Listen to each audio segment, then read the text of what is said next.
You love me, Chandler Bing. Oh, no, I don't. You seek me out. Something deep in your soul calls out to me like a foghorn. Janice, Janice. You want me. You need me. You can't live without me. And you know it.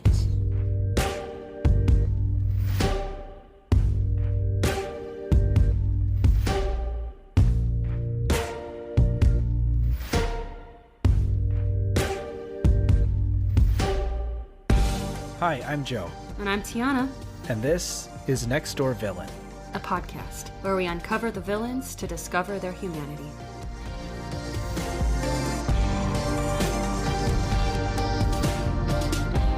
Oh my God. I am so excited to do this episode. Janice? Is that you? You bet it is. All right, well, you can rate that imitation on a scale from 1 to 10. I'm glad, Tiana, that you did the imitation because I thought about it. I was actually in the shower this morning practicing my Janice impression, and it was so bad. You shouldn't have told me that because now I kind of want to hear it. If there's one thing people have probably realized listening to our podcast, it's that I'm not great at voices. Okay. Yeah. No judgment. Oh my God. Chandler Bing. Hey, I think the laugh was actually pretty good. That's my best go. That's your best go. Hey, yeah, I think that works. It's something. Yeah, it's so something. We're obviously talking about Friends today, the iconic and largely problematic, but we'll talk about that later, show from the 90s starring a bunch of friends. I don't know if they're friends in real life, but they were friends on the show. Friends, yep. Friends, a group of friends is featured in the show Friends, that's for sure. Yep. I love Friends. I just giggle so much when I watch Friends. I really love the show. Yeah. Well, Tiana, before we start empathizing with our villain, I'd like to know, which friend are you? Oh, yeah. Am I Joey, Monica, Chandler, Ross, Phoebe, or Rachel? Oh, man, the most important question you need to ask yourself.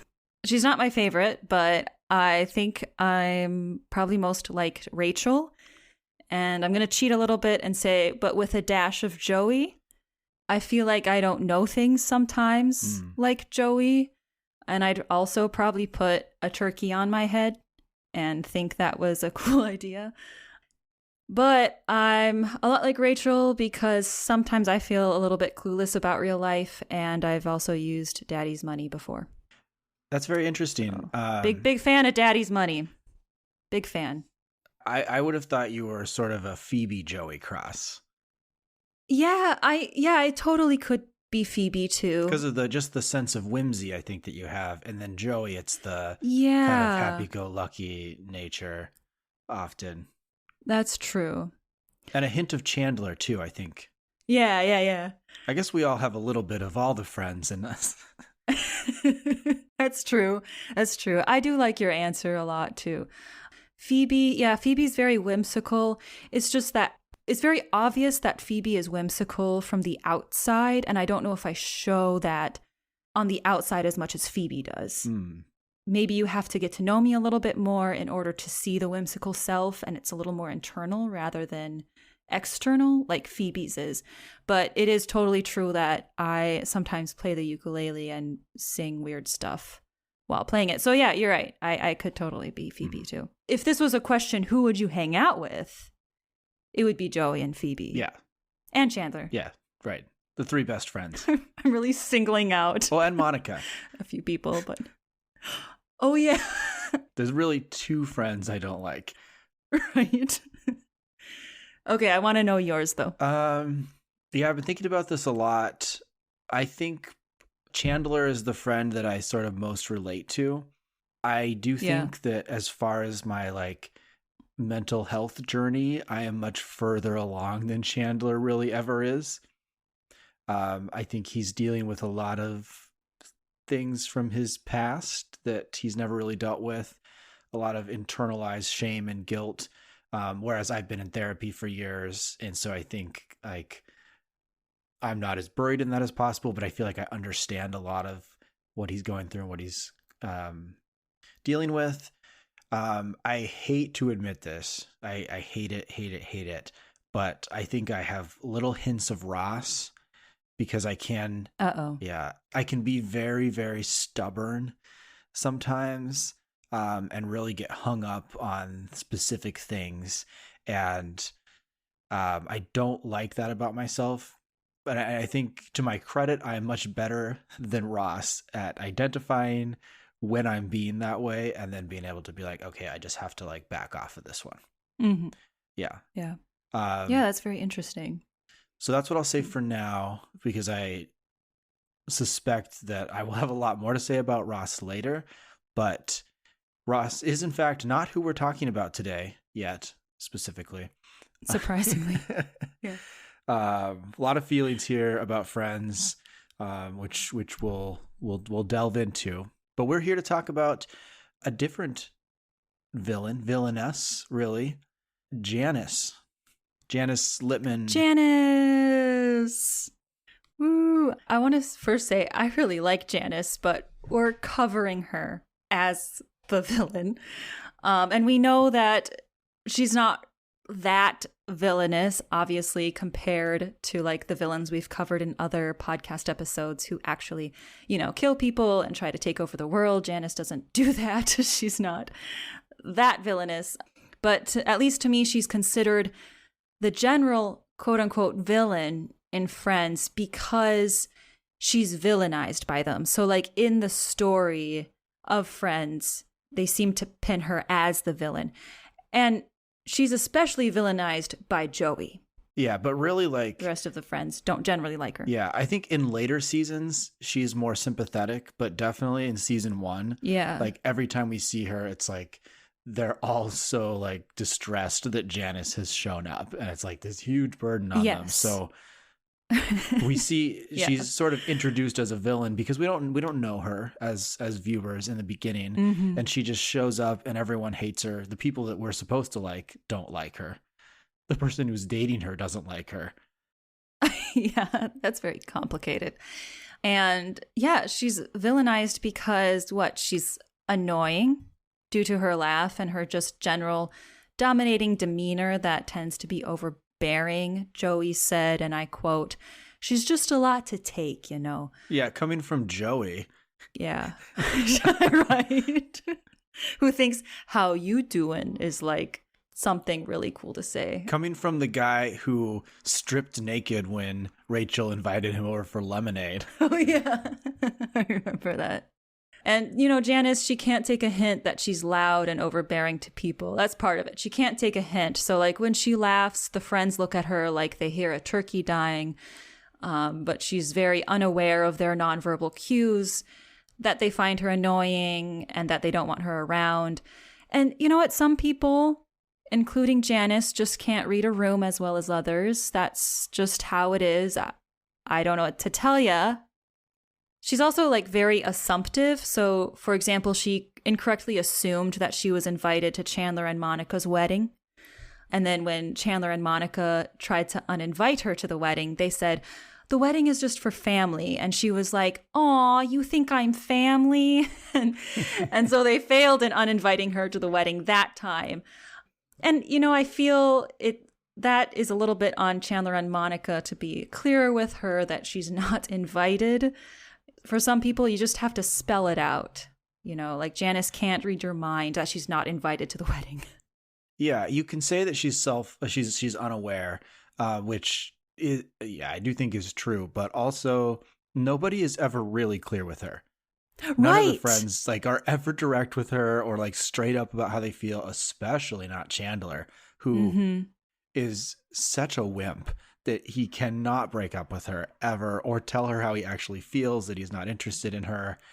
So to some degree, like she has to be like self-confident and just like barge in because nobody's being straight with her. Yeah, she's just gonna assume, and I admire this. Janice wholeheartedly believes that they like her.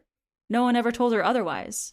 I actually really admired her self-confidence and the way that she was just honest and spoke her mind, especially among this group of friends who they're like always manipulating and keeping secrets from each other and hedging the truth. And then to have Janice come in and just like tell it as it is, just be straight up. It was so refreshing. And I really came to really love Janice as I was going back and rewatching the show. Oh, yeah.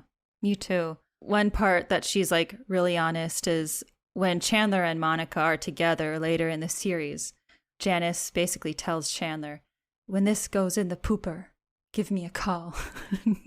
She's just like, she's just so confident, and so she knows that she's great. And so she just kind of assumes everyone else thinks that because no one has told her otherwise, right? Yeah.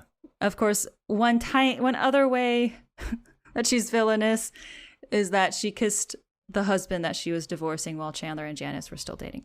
Yeah. So, okay, that's besides being annoying, which I don't think is really villainous because that's just her voice and her laugh and she can't help that. And so good for her for being confident about it. Besides that, the only thing I can really point to that she really does that's wrong is make out with her ex while she's with Chandler. Yeah. Even that, it's like, it's not really, it's sort of still her husband at that point, but it's kind of in some murky broken up. waters there where she's like trying to leave one relationship and going into the next. And I don't know, she probably went a little bit too fast with Chandler there. Yeah, yeah. To some degree, I do respect, though, that when Chandler confronts her about it, she doesn't lie to him or make something up. She's very straight with him that she loves both of them and she doesn't know how she feels. And that's really hard to say to someone, but sometimes it's the truth. And it sucks for Chandler, but... Yeah, she said the hard thing, but Chandler can't even break up with her. Chandler bought a plane ticket and flew to Yemen rather than breaking up with her.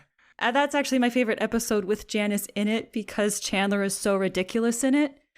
So Chandler wants to break up with Janice, but he can't. They're not even together. They're not even really together. He just wants to not get together with her. Right. So I don't know. He feels some kind of mix of guilt and fear when he tries to break up with her. I don't know. It's whatever. So he tells her a lie and tells her that they can't be together because he's moving to Yemen for work. She's sad about this. And so she goes to the airport with him to see him off and insists on seeing him off as he boards the airplane. And she insists on staying there to see him off. So he has to buy a real ticket to Yemen, board an airplane to Yemen, and then go to Yemen just so that Janice doesn't find out he's lying that he needs to go to Yemen. And it's also, this scene is like pre 9/11, so he couldn't just stop at security and be like, well, only actual passengers can go through security and go up to the gate.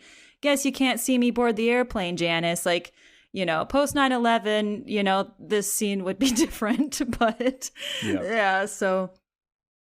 And I guess just the biggest thing about Janice that we've kind of covered here is throughout the show, she has an on and off relationship with Chandler Bing. That's like the big thing. It's this cycle. He wants to be with her and he likes her sometimes during their time together. But then he suddenly finds her annoying and then he tries to break up with her. Sometimes he fails in breaking up with her. Sometimes he succeeds. And then the cycle seems to repeat. Yeah. Really, really what we're doing this episode is defending Janice. Yeah, pretty much.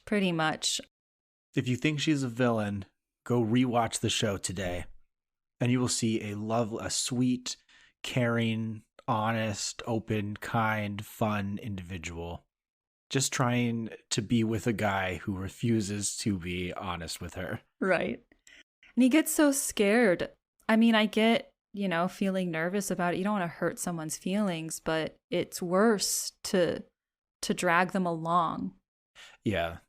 And that's kind of Chandler's thing, is like that he is so scared of like having to confront and feel strong emotions, or disappoint people or upset people. Yeah. And why he just like really needs some therapy or like someone to talk to, because I believe that Chandler is a sweet guy, and I'm really sad that he is the one that Janice has latched onto, because she deserves someone who's going to be good to her as she is to Chandler. Yeah. Another example of how great Janice is like she's so optimistic and hopeful. At one point when Chandler starts dating her and Joey is expressing how much he hates her, instead of getting upset about it and sad, she's like, oh, well, I just need to spend some time with Joey. And so she makes Joey spend the day with her, and they go to I think a baseball game together. Yeah. And they just have this day, and Joey still doesn't like her at the end of the day, but he's like, well, you know what? I think I can hang out with her at least. And that's enough. Right. She really tried to help there. And one of my favorite lines that she says is from that episode where Joey says something like, how long will we hang out? And Janice, I'm not getting the quote correct, but she says like, one day, how long it takes to love me. And that confidence I really want. Yeah, she knows. It just takes one day to love me. I know my charm. I know how foxy I am in my leopard print jumpsuit. So I want to know, do you think Janice is the villain, Joe? Do you think she's the actual villain, or do you think someone else is? Great question, Tiana. I think it should be pretty clear so far that I do not think that Janice really is a villain. I think she's only a villain from the perspective of the friends. And compared to all of them, she is really a much better person overall. You know, a lot of the friends, we've talked a lot about Chandler and the bad things that he does. And a lot of them make mistakes and do dumb things. But most of them are sympathetic, and most of them apologize and make good on the things that they do bad, and they realize their misgivings, and they grow and they become better. But there's one character I think that doesn't do much of that. And I would put forth that Ross is the true villain of Friends. And he is continually problematic. He's homophobic. He is stubborn and always has to be right. He's incredibly manipulative in all of his relationships. I don't know. Do I need to go on? He's possessive. He's controlling. Ross is not a good guy. Right. By any sense of the word, I think. I recently rewatched the episodes where the whole we were on a break thing happens. And it is so clear that they were not on a break. Like, they didn't even have a chance to talk about, you know, where the relationship was going to go. Mm-hmm. And he just assumed, oh, we're on a break, so I'm going to march out of the apartment. And then, oh, just because Rachel had a guy in the apartment that she was talking to, I'm just going to assume that they're doing it, and I'm going to hang up the phone and I'm going to go have sex with someone else. Like, he just assumed way too many things just in this fit of anger and crybabiness. Yeah. So my feeling about that, I'm so mad. I'm so mad at him for that. Yeah. Because even if they were on a break, like let's say hypothetically they are on a legitimate break that they discussed and decided on together. Which is not what actually happened. They did not confirm it, but yeah. Correct. But even if that was the case, he goes out, he hooks up with someone. It is perfectly reasonable that would still make Rachel very upset. Like, this guy that she had been with and supposedly cared about a lot went out and hooked up with someone else. It is okay for her to be upset about that. And Ross, you know, maybe he's right about being on a break. Like, even if he was right, though, he should still have the self-awareness to recognize that would be hurtful to Rachel. Just like if Rachel went off and slept with someone while they were on a break, he would be upset about it. And just apologize, or just like, you know, let it go. If he had just said, I'm sorry, I thought that we were on a break and I misunderstood the situation and I know I shouldn't have done that. I actually really have these strong feelings about you. It would have been fine. Like Rachel would have, like, I'm sure accepted that apology, or at least, you know, not been so upset about it. But instead he has to be right. And he just hammers that in over and over again. Like, Right. He just can't admit to any wrongdoing in the situation. He has to keep defending himself, but a true apology doesn't have such a big defense. We were on a break. We were on a break. We were on a break. And he does that. Just say I sorry. mean, that's sort of the biggest example in the show, but he does that over and over again. I think about, there's the episode when Phoebe doesn't believe in evolution. Oh, yeah. Yeah, and I think Phoebe, like, I wish I had an exact quote, because I think Phoebe, like, put it really nicely, is that basically, you know, she and Ross argue about it, and she comes down to, like, she's like, do you always have to be right all the time? Like, do you have to believe that everything you say is, like, the absolute truth and there's no room for, like, anyone else to believe anything else? It felt so good for Phoebe to put Ross in his place about that, even though I agree with Ross about evolution. And I remember watching that episode and being like, oh, I agree with Ross. Like, I don't know why Phoebe's being so, I guess she's whimsical, so she can't believe in evolution. That's not her character. But I was like, that's kind of weird, her point Phoebe. ended up being that, like, why are you so hung up on being right about this? Yeah. And then when she did that spiel, I was like, damn. I was like, you know what? I can see Phoebe's perspective here. Even if at the end of the day, I still believe in evolution. But yeah, she's kind of also taking a stab at the know-it-all academic that can make academia even toxic for other academics, right? Because people get really toxic sometimes. A lot of egos. Date their students? Yep. They date their students. They get really egotistical. Just to be clear, when I say that, I'm not saying that about academic folk in general. Right. I'm talking specifically about the fact that Ross dates one of his students. Yes. And also had sex with a random student in the library. Oh, I forgot about that. Yeah. And you know what?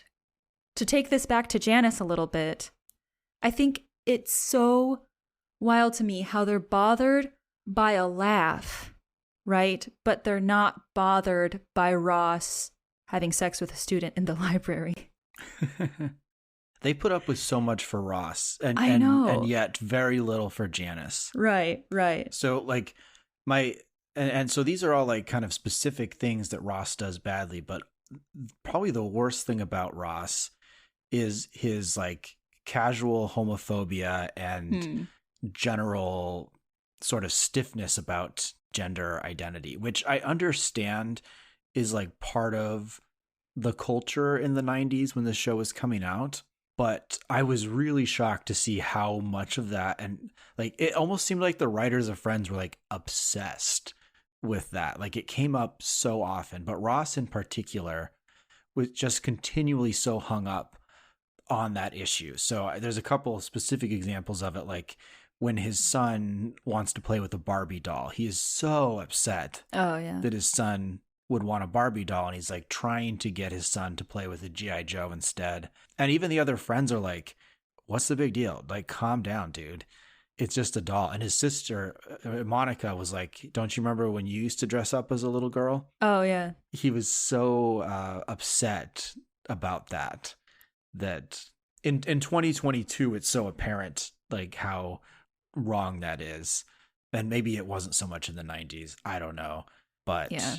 It was really hard to watch. And also, like, when they were looking for a nanny and they found this, like, really, really great nanny, and Ross was, like, on paper, and Ross was, like, really excited about it. And then it showed up, and why am I saying this? Stop dehumanizing the nanny.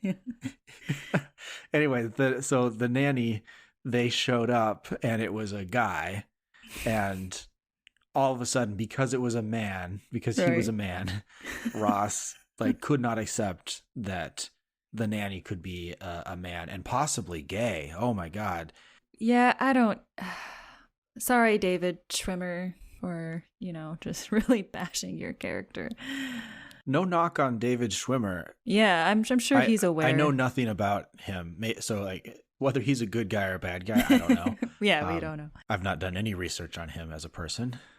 Is that enough? Is that enough reasons why Ross is the true villain of the show? I think so. He's so manipulative with Rachel. Yeah. Like over and over and over again. Even in that final episode when she's leaving, instead of just confronting Rachel and like telling her how he feels, he's like trying to manufacture this whole situation to like get her to stay without his intervention or without it seeming like he's intervening, I guess. And it's like, dude, just tell her how you feel. Like, tell her what you want, which I'm also like frustrated with because I don't want Rachel to be with him. Yeah. But if there is any other friend that sort of deserves Ross, I think it is Rachel, who I don't think she's anywhere near as bad as Ross, but I think she is a little bit less likable than Monica, Chandler, and Joey and Phoebe. Yeah, I can see that. Well, yeah, I think that's enough of Ross. I think we can take the spotlight away from him. He's had enough spotlight, lots of spotlight, dating a student, having sex with a student, getting excited about dinosaurs, which is not a problem, but I have always thought that was kind of random that he was a paleontologist, but it's like, oh, wow. And now, unfortunately, I don't know many paleontologists, but I met one once. And the only thing I could think of was Ross. Mm-hmm. He's the only paleontologist I know. I saw like a tweet or something online that was like, the only examples of paleontologists we have in pop culture are Ross Geller and Chris Pratt in Jurassic Park. Oh, yeah. We need better representation so that more children will want to grow up and be paleontologists. I wouldn't even be surprised if there was a shortage. Or if there weren't even much of a demand. I don't know. Is there a demand to look for and study dinosaur bones? I just don't even know if there's a demand. I remember even at the community college I worked at, there wasn't a paleontologist, but they were looking for one and they couldn't find one. I remember that, actually. Maybe people aren't becoming It's a bummer because I would have thought, like, after Jurassic Park... Yeah. That there would have been a boom in paleo, because that was a really good example. Dr. Alan Grant and Dr. Ellie Sattler, really great examples of a paleontologist and a paleobotanist. Yeah. And then immediately Friends came out immediately after and dashed all the hopes and dreams of I know. Future. A little kid is like, when I grow up, I want to be a paleontologist. And then they watch Friends and they're like, never mind. I don't want to be like Ross. But yeah, you know what? Or we just have a bunch of like really crappy paleontologists right. out there. You know what we need? One of us needs to play a paleontologist on a TV show. I was Dr. Grant for Halloween. Oh, yeah, I saw that. That's awesome. Well, you just need to get on a TV show. You need to do some auditions, get into Joey's pants for a while. And I mean, Joey's shoes, Joey's pants, Joey's shoes. Okay. And to get into, be like Joey and go audition, be a paleontologist, play one on TV, a good one that's not Ross-like, and then we'll have more paleontologists in the world. Yeah. So essentially, Ross is the worst. Janice is awesome. I have one last thing to say about Janice. Yes. I just want to say that I think Janice being annoying is great. I think everyone should embrace the annoying parts of themselves, and I think people should do a better job at accepting the quote-unquote annoying parts of people, because how boring would the world be if no one had annoying, weird quirks about them, right? Embrace the quirks. There are some people in my life, that I've thought, oh, that was kind of annoying, or I became judgmental. But if I just took a step back and been like, is it really? Do I really have to think so hard about how I feel about whatever they said or did that I thought was annoying? Yeah. Also, what's annoying to one person might be cute to someone else, Right. One thing about me that's similar to the way that Janice is annoying is I do sometimes snort when I laugh. Some people think it's endearing, some people not so much. But you know who loves it? My 6-year-old niece. She will always be like, "Oh my God, you're a pig." And she will laugh. And she's like, "That is hilarious. That is so funny that you're sounding like a pig right now." And she really likes the show Peppa Pig. So that works, it fits. Who else in your life can tell you that you're like a pig and you'll be happy about it? Right, exactly. Exactly. Yeah, the weird quirky noises, can make the world happy if you choose to accept them. Mm-hmm. Well, on that's actually a perfect transition into our question. Yes. Maybe even the answer to it. Seeing as Janice is so annoying, or is supposed to be an annoying character, even though she really grew on me and became sort of very sweet and endearing in the end. But I'm curious if you've ever felt like you were being annoying or annoying in hindsight, or maybe you've been generally annoying in some situation and were unaware of it. Is that something you felt and experienced yourself? Oh, yeah. Generally, I tend to sing to myself a lot, and some people might find that annoying, or some people might not. That's a general thing that can happen, but I have definitely decreased my singing time as time has gone on. But so there's one story. I wouldn't say my friends were very annoyed at this, but, I acted strangely, and it definitely caught my friends off guard.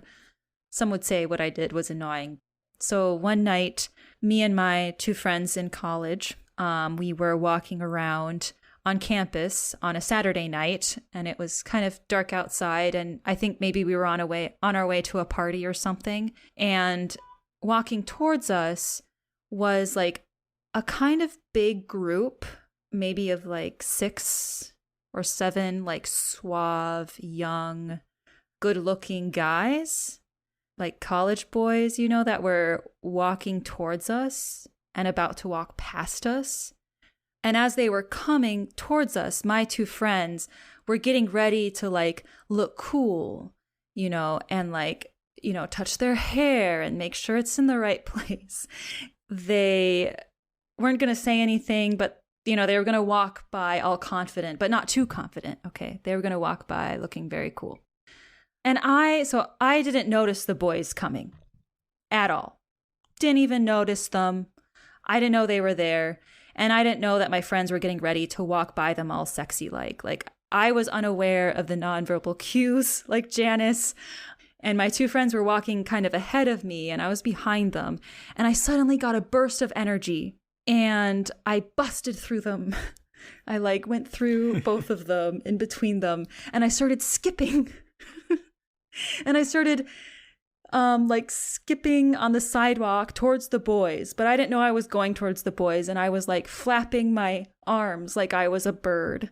And yeah, I looked like a flapping bird with my flapping arms everywhere while I was like skipping towards them. And then I skipped and I stopped suddenly, because that's when I saw the boys in front of me looking at me like all shocked and confused as to why this weird lady just like skipped up to them and then stopped dramatically in front of them. And then myself and the group of boys just like stared at each other for 2 to 3 seconds, and they were like, "What the fuck?" And they walked past, and that was it.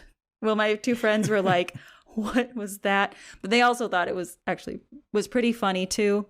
But I just kind of skipped around like a lunatic in front of some guys in the dark. Yeah. Sometimes I don't know how to respond to these stories. Right. All right. Yeah, I want to know when you were annoying, because I haven't really seen you annoying, and I'm interested in when you were annoying. Well, I think maybe I'm sometimes annoying in a different way. Okay. I tend to be very mellow most of the time, so I am typically not annoying in the sense that I'm I'm rarely loud or like over expressive. I'm rarely that type of annoying. But the one thing I'm anxious about a lot, because I worry about being annoying a lot, and the thing that I worry about is that sometimes I tend to overshare or over-explain things, particularly about myself, and I'll tell the same stories over and over and over again, and I'll forget who I told them to, And so sometimes people I've been friends with for a long time, I'll start telling them about something and they'll be like, oh, that again? That story again? Yeah. And I'll be like, oh, shoot. I feel so bad about it. So I think that can be kind of annoying. But unlike Janice, I think I'm a little more aware about it because I worry about being annoying. And that's actually like one of the things I really respected about Janice is that she's just so confidently herself. And when I'm retelling a story that I've already told, there's nothing wrong with that. And when people like let me know, it's just because they don't want to hear the story again, and I shouldn't have to worry about it. I can just be like, oh yeah, I guess I already told that. Now I can talk about something else instead. So yeah, that's one place where I think I'm kind of annoying sometimes, and I really respect the fact that Janice is able to do her quote unquote annoying things with confidence and grace. Yeah.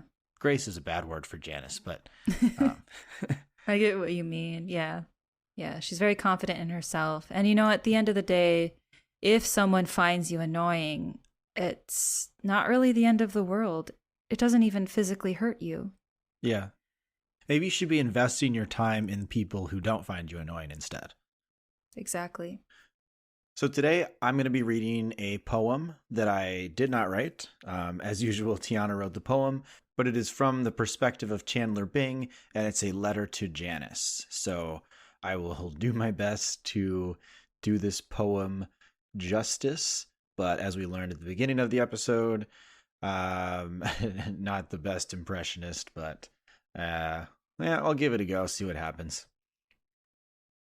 Dear Janice, I know I haven't been very honest with you throughout our time on and off together for over 10 years. I know I haven't been very honest. Yemen, for the day I was there, was fine, by the way. Except for the part where I got so hot in Yemen that I hallucinated seeing my mom. When I hugged my mom, I was actually intimately grasping the hump of a camel that comforted me in the hellish heat. Cue laugh track. That was interesting, so I went back to New York. Anyway, now, finally, at age 36, I've realized the importance of honesty. Now that I do, I want to say what I truly think. And I know that about 80% of the things I say are sarcastic, but I promise what I say here is not. Here it goes. To be honest, your laugh was too much for me. Because when you opened your mouth, your laughing tone dug so hard into the bodies of the people around you that it excavated their souls to the surface and their unapologetic spirits were unearthed and present. And my measly self could not handle that rapture. To be honest, your laugh was too much for me because your vocal vibration reached the edges of the galaxy, and it made me realize I had never been brave enough to let any part of me touch the stars, like you did. To be honest, your laugh was too much for me because when you opened your mouth, your sound was a chorus that took on God's booming boasts, and I am too much of a mere mortal to understand the power of the exalted. To be honest, your laugh was too much for me because the relishing reverberation within Central Perk was too much for an earthling like me who never opened his ears wide enough to truly hear the exhilarating sound that is not of this world. I hope this helps. And no, I will not call you if my marriage with Monica goes in the pooper. Cue laugh track. Because to put it simply, I am not enough for your too much. Anywho, I have to go now. Monica is calling me and she's questioning how I got a weird ketchup stain on the table. But I hope you appreciated the honesty, even though it was kind of late. And I know I don't have to tell you this since I know you'll do it anyway. But I hope you keep laughing no matter what the commoners say. Love, Chandler. Well, we got to end our episode like we always do with, except that we forget to do sometimes, which is rating our villain. Yeah. And so we should maybe, how about let's rate Janice out of 5 Bings. 5 Bings? Like Chandler Bing? Bings? Yeah. Okay. Does that make sense? How many Bings do you give It doesn't have to make sense. Janice? Let's see. How many oh my gods out of 5 do you give Oh Janice? my god. Oh, okay. That might actually change it a little bit. Oh, if it's oh my gods, because it's like very surprising and exciting when you say oh my god. So I interpret that as like, how exciting is Janice? Oh, interesting. Okay. So I'm going to give her 5 oh my gods out of 5 oh my gods, because she's just so exciting to me. I mean, if you walk into a room with a leopard jumpsuit, that's very exciting. If you walk into a room with beautiful curly hair, that's exciting. Also, she looks a lot like Amy Winehouse. Oh, yeah.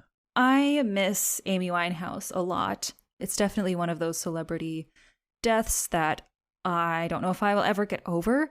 Amy Winehouse, I listened to her constantly in early high school, got me through a lot, devastated when she died. So what's weird is that when Janice would walk into a room and during a scene in Friends, and everyone would be like, oh, it's Janice, I would have actually a wave of calm come over me because she looked like Amy Winehouse. And it would remind me of Amy Winehouse. Mm-hmm. And I would be like, oh, I love seeing her. I love it that you have reminded me of Amy Winehouse, even though you two are very different, except for the way you look. So yeah, I'm giving her 5 out of 5 oh my gods for that reason. Doesn't really have to do a lot with villainy. But... Yeah. Well, that's the problem here, is that if I'm rating her as a villain, she's definitely no more than 1 oh my gods, because she is not a good villain. Right. She's not very villainous. She's generally pretty decent, and I love her. But I cannot bear to give her 1. So just because the system is arbitrary and I can do what I want, 5 oh my gods out of 5 for Janice, because she's awesome and I love her. Oh my god. Maybe you love her so much because you're a lot like Chandler. So like your brain is like, you're like, I love her. Like your brain is like Chandler's. Maybe next year, because I love doing couples costumes, maybe next year I'll make my partner be Janice and I can be Chandler. Yes, that would be so fun. Because then you need to like pretty much give yourself a perm. No, I would be Chandler. I mean, your partner would have to get like a perm or wear a wig. I don't know, but probably a wig, because she's very blonde. Right. Yeah, she might need to wear a wig then. Or you could be Janice. Yeah, but she would still need a wig for Chandler, I think. It's true. Anyways, someone did dress up as Chandler once. I think it was Joey. Didn't he? Didn't Joey dress up as Chandler for Halloween? I don't know. Or some? I don't remember. Yeah, he did. Anywho. All right. So that's been our episode where we talked about really someone who is not villainous at all, but it's nice that we had someone who was easy to empathize with this week, and that I was able to rant about how much I hate Ross. Yeah. Always a good day when you can do that. Yeah. We are on most of the social media, Twitter, Instagram, Facebook, TikTok, at Next Door Villain. And we have an email, nextdoorvillain@gmail.com. And of course, if you would like to hear some fun bonus content and to vote on some of the villains that we cover in future episodes, our Patreon is patreon.com/nextdoorvillain. You can support us for as little as $3 a month, or for as much as you would like to support us. The top is indeed. unlimited.